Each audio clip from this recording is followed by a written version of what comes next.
Alan, you're home early.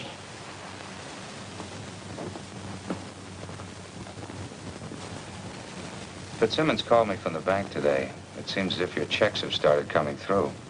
He thought I might like to know that our account's down to $200. I was going to tell you tonight. There were things I needed, Alan. $580 worth of necessities? That was yesterday. How much today? How much have you spent altogether? $790. About 0.1% of the money we have.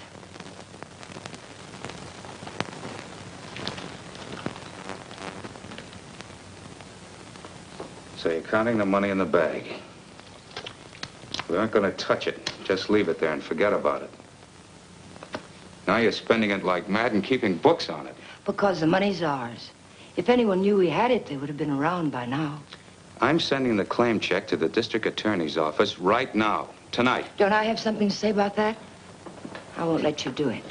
I'll take the money and go off by myself before I let you give it away. And that's something I won't let you do. I'm in this now. If you're caught, I'm caught. But I wouldn't want you to do it anyway, Jane. The money won't buy anything. It'll only make you miserable and unhappy. Let me be the judge of that. Were you happy when you married Blanchard?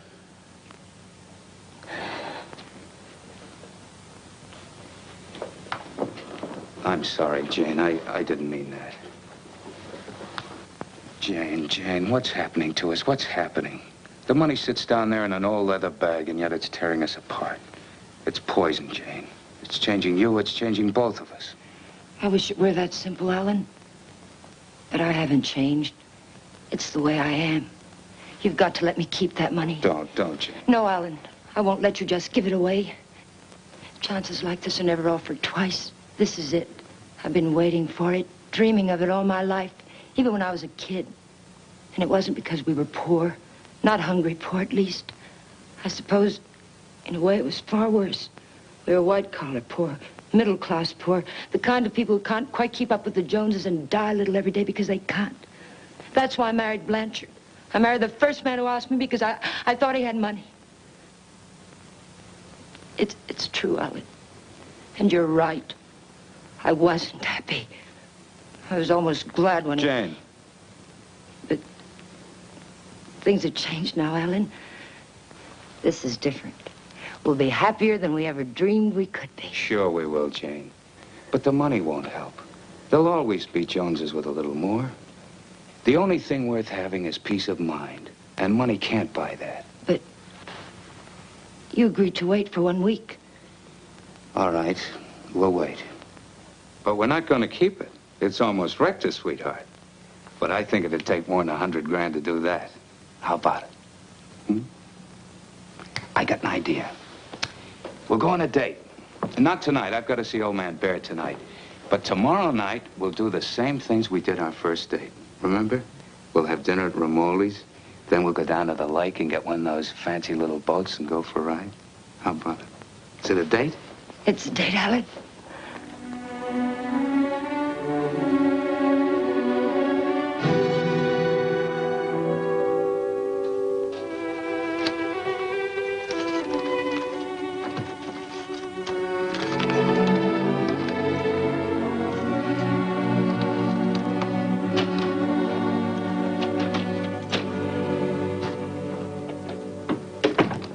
You got a good lock. I don't usually have so much trouble. Did you think of knocking? Yeah, but then I thought about the dough reading I found in the news. Nothing at all about a bag full of dough turning up at police headquarters. Would you care for a drink, Mr. Fuller? You know, honey, you've got quite a flair. I like you. Too bad you're a chiseler. At the risk of seeming tedious, just where did you stash my cash? You didn't tell me if you wanted that drink. And you didn't tell me where you put my dough. I don't have your dough. Let us not haggle. We're not going to. My husband has the money, and 2 days from now, he's going to turn it over to the police. You don't tell me.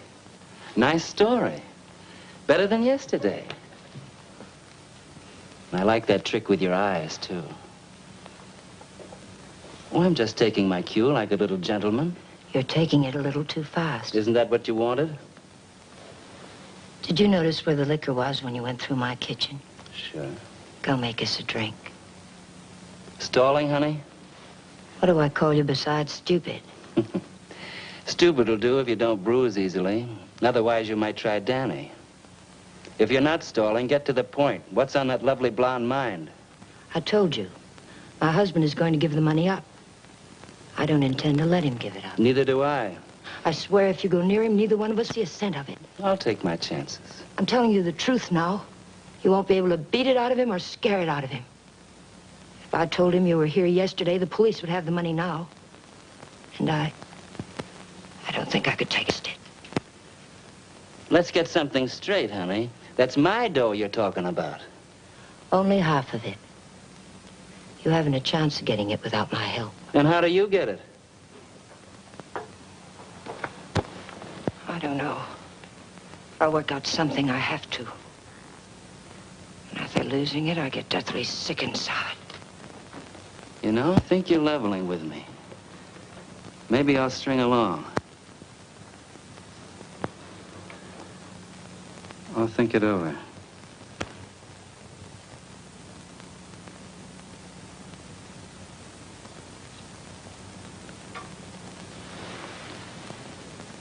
What's your name, honey? Jane. One thing. When you get that dough, I've got to be in on it. Right at the time. Otherwise, I might make a nuisance of myself. I may need your help. How can I get hold of you? Say about 5 o'clock.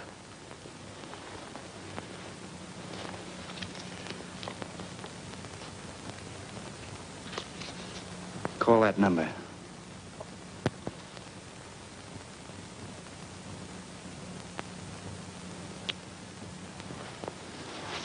Take, beautiful, I hope you're not trying to soft soap me. I wouldn't take kindly to it.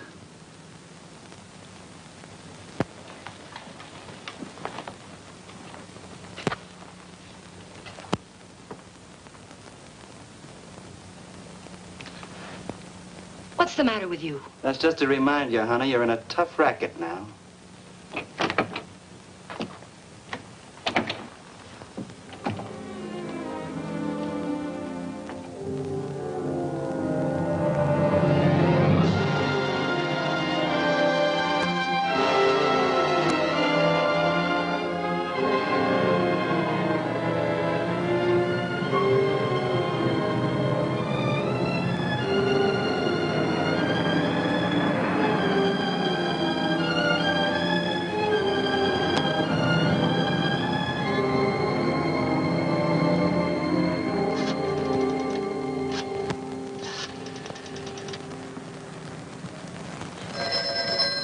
Hello?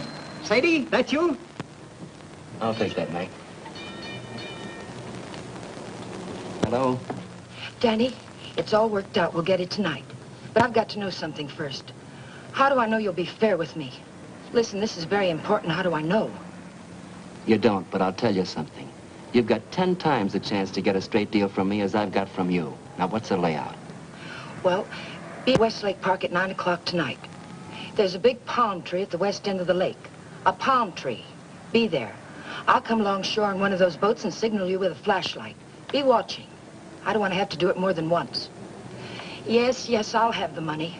Then why all the complications? Why can't you just meet me somewhere? I don't think I like your setup. It sounds like a snipe hunt. It's not a trap, whatever you're thinking, Danny. I had to choose a place where you'd have to play fair with me. Danny, are you still there? Yeah. All right, I'll be there.